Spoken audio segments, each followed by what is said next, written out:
Today I'm speaking about Nehemiah, the wonderful, wonderful man of God, who God cherished so much that not only did he incline his ear towards him, he decided to grant him that exact thing which he was asking for. So I'm going to start at verse 4 in the book of Nehemiah, chapter 1, where he starts praying to God. He says, Lord, the God of heaven, the great and awesome God, who keeps his covenants of love with those who love him and keeps his commandments. Let your ear be attentive and your eyes open to hear the prayer your servant is praying before you, day and night for your servants, the people of Israel.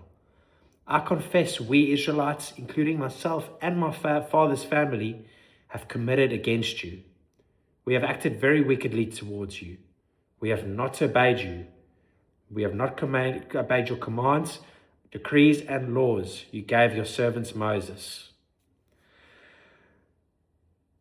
He goes on and continues to quote scripture where he talks about how God says, and that is written in the Bible, that he will scatter those that are unfaithful towards him across the nations, and those that return to him and choose to obey his commands, he will gather them from the nations and bring them to his chosen dwelling place in his name.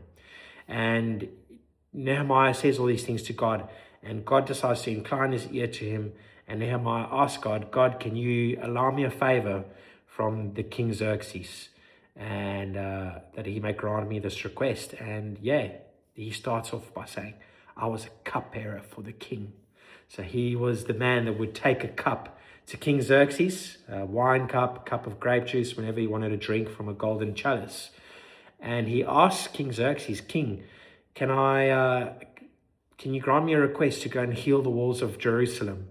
And King Xerxes, to his complete surprise, or at least to his complete divine divination, says yes. And he realizes God worked through King Xerxes in that moment. And long story short, Nehemiah ends up going to Jerusalem and rebuilds the walls of Jerusalem.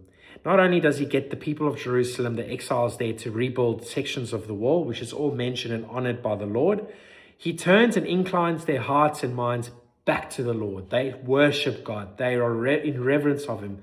Everything is all for the Lord. Nehemiah restores God unto the people. And God blesses Nehemiah in double portion and leads Nehemiah.